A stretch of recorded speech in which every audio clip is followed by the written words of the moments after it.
Hi everyone, how are you? So, a very tough call on market. I'm going to explain you with my knowledge. I'll try my best to explain you in a very simple manner ताकि जो market में नए हैं पुराने हैं सबको समझ में आ सके कि मेरा व्यू क्या है मार्केट में आने वाले कुछ दिन और कुछ वीक में। मेरे हिसाब से August end 26 August is a date और मैक्स बाय सितंबर काफ़ी सारा जो लोग के मन में डाउट है कि मार्केट क्रैश होगा या ऊपर जाएगा, यहाँ पे रहेगा sideways. Three option scenario market होता है sideways, time wise correction, other is upside journey और downside journey, price wise correction. तो I think by August month end or by September it will be very much clear. So before we start, I'm not a SEBI registered analyst, so please ask your financial advisor before taking any trade in this. So basically मैंने ये draw किया है Fibonacci retracement.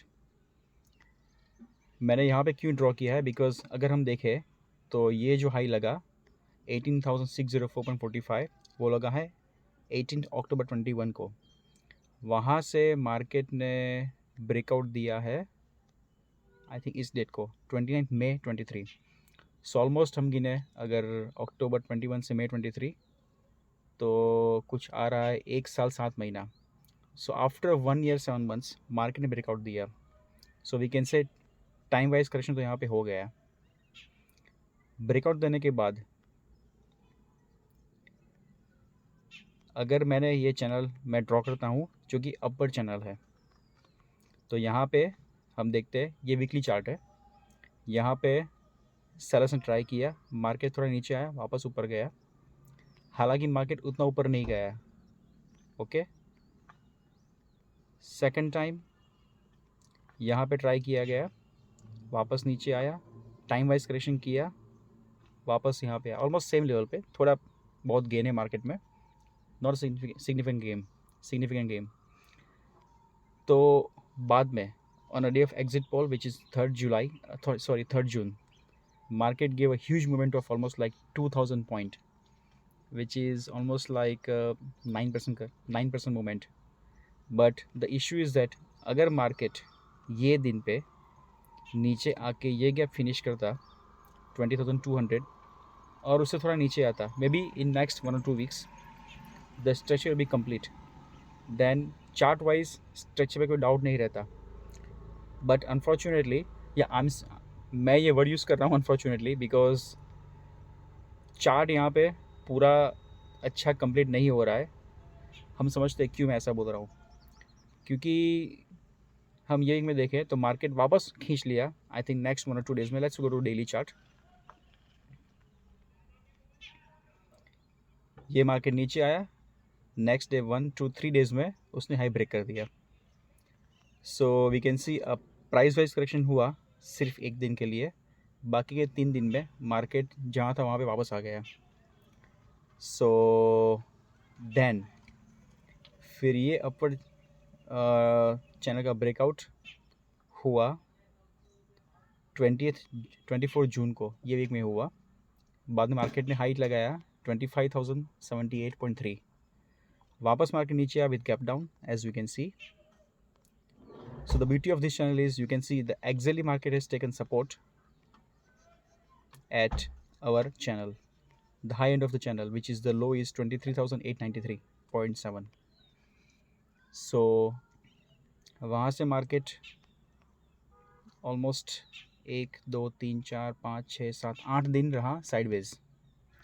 अभी ये इतना बड़ा correction और we can say not crash but correction 25,080 से लो हमारा 4,350, ऑलमोस्ट 800 पॉइंट सिर्फ 2 दिन में।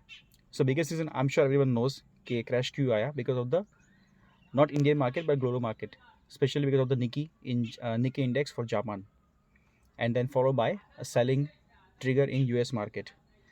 But अगर अभी देखें, अगर इंडियन मार्केट में प्रॉब्लम नहीं है और काफ़ी लोग पैसा लगाने के लिए specially FIIs they are willing to invest, but the price is too high, so they are still waiting for a deeper correction. तो काफ़ी सारा मनी बाकी है मार्केट में आने का, लेकिन आ नहीं रहा because the price still expensive according to them, those we can say smart investor. But thanks to our DI flows, mutual fund flows, which is almost like 40,000 crore considering mutual fund, EPF, सब कुछ गिन के, it's a huge money. That is keep buying every time. But I don't think so that will continue forever. और जब भी panic आएगा हमारे में, जैसे छोटे इन्वेस्टर्स में who wants to withdraw from mutual fund, that will trigger a huge sell off. Maybe a market even goes down the circuit. Not now, but I can see it's coming in the future. That will be driven by domestic investors panic, and they are the ones right now who are keeping market up at very high level or valuation. Second reason is that if you can see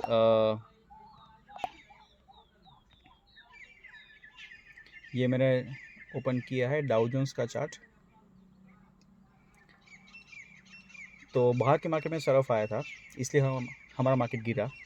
लेकिन अब देखें तो Dow Jones तो काफ़ी ऊपर आ चुका है, almost ये सेकंड हाई के नज़दीक आ चुका है. The biggest index which I follow in the world for a trend changes SPX, वो भी S&P 500, वो भी ऑलमोस्ट सेकंड हाई के आसपास आ चुका है. लेकिन हमारा मार्केट देखे तो वो तो अभी ऑलमोस्ट यहाँ पे होना चाहिए था 24,800, लेकिन अभी भी है 24,500.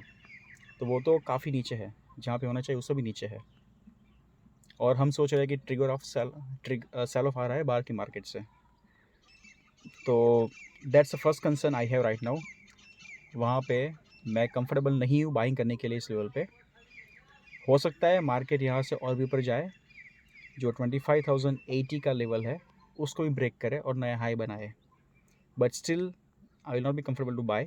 Though if you are a member of my channel, I have given a buy call on Sun TV where it crashed down because of the bad results. Not bad, but lower than market expectation results. So stock price movement आती रहेगी, but you have to be very precise, very comfortable on that movement. Please hold your position with strict stop loss. So दूसरा reason अगर हम देखें RSI, which is showing divergence. This was the latest second last high on 18th July, where the RSI you can see at 78 level and the high was 24,838. उसके बाद market ने बनाया high 25,078, जो कि साइकोलॉजिकल लेवल था, but about 25,000 market couldn't sustain for even single day. But as you can see the RSI is almost 74. So यहाँ पे graph ऊपर जा रहा है the price wise, but RSI में थोड़ा डाइवर्जेंस है, which is a first sign of indication कि मार्केट में एग्जॉस्ट आ रहा है. Market is getting exhaust at this level. Buying आ रही है बट उतनी बड़ी बाइंग नहीं है because valuation are not comfortable. अगर हम जाते हैं वीकली चार्ट पे, you can already see the RSI of weekly was almost 78. Not necessary market यहाँ से क्रैश हो, क्योंकि पूरी दुनिया सब लोग शॉर्ट करने के ट्राई कर रहे हैं. All the shorters had they only had one day to make money on 4 June on exit poll day. After that they have all lost the money.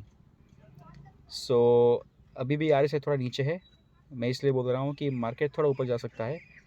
और मेरे हिसाब से टारगेट, अगर हम ये जो रेंज है यहाँ से यहाँ, या तो ये बॉक्स पकड़ ले, मेरे हिसाब से मार्केट का आई थिंक मैक्स टारगेट आ सकता है 25,500, क्योंकि यहाँ का जो हाई था 24,800 रफली और लो था 24,000. सो 800 पॉइंट्स, अगर मैं वो 800 पॉइंट्स ऐड करता हूँ 24,800 में, तो आ रहा है 25,600. यस 25,600 वहाँ पे जा सकता है. और अगर आप देखोगे उस टाइम पे अगर गया तो ये जो RSI है, अगर ये इसके नीचे रहता है, इसके भी नीचे, that will clear cut signal कि that high will not sustain and that may trigger a huge sell off.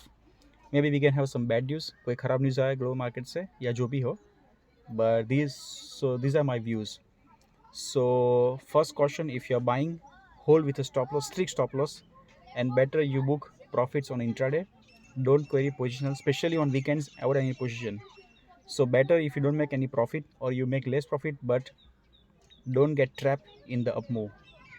So the RSI divergence plus the price tiredness, जो कि उतना ऊपर मार्केट नहीं आ रहा है जितना ग्लोबल मार्केट ऑलरेडी आ चुके हैं, वो दो रीज़न मेरे हिसाब से है. That's why I believe that the crash is still yet to come. और 26 अगस्त इज़ अ डेट, और 1 और 2 वीक सितंबर इट विल बी क्लियर कि मार्केट नीचे आ रहा है नहीं आ रहा. अगर नहीं आ रहा तो it can go to, or it may even reach 25,600 mark by that day, and from there the market may correct. So if you have cash, better not to buy, or if you buy, book profit on intraday. Don't hold position, especially on weekend. Don't hold any position. यहाँ पे better ये है कि आप थोड़ा कम profit बनाएं लेकिन अपना कैपिटल बचाएं, क्योंकि you will get a great chance to short the market at high level. And there is already one stock which I have discovered from auto sector that can give a huge move on the downside. I will update when I see signs of market correction. जब मुझे दिखेगा कि market correct होने के chances है और मेरी price पे मार्केट आ रहा है विथ नेगेटिव डाइवर्जेंस और प्राइस टायर्डनेस और lesser volume, then I will definitely upload a video around the same time. So please like and subscribe my channel and share with your friends. Thank you.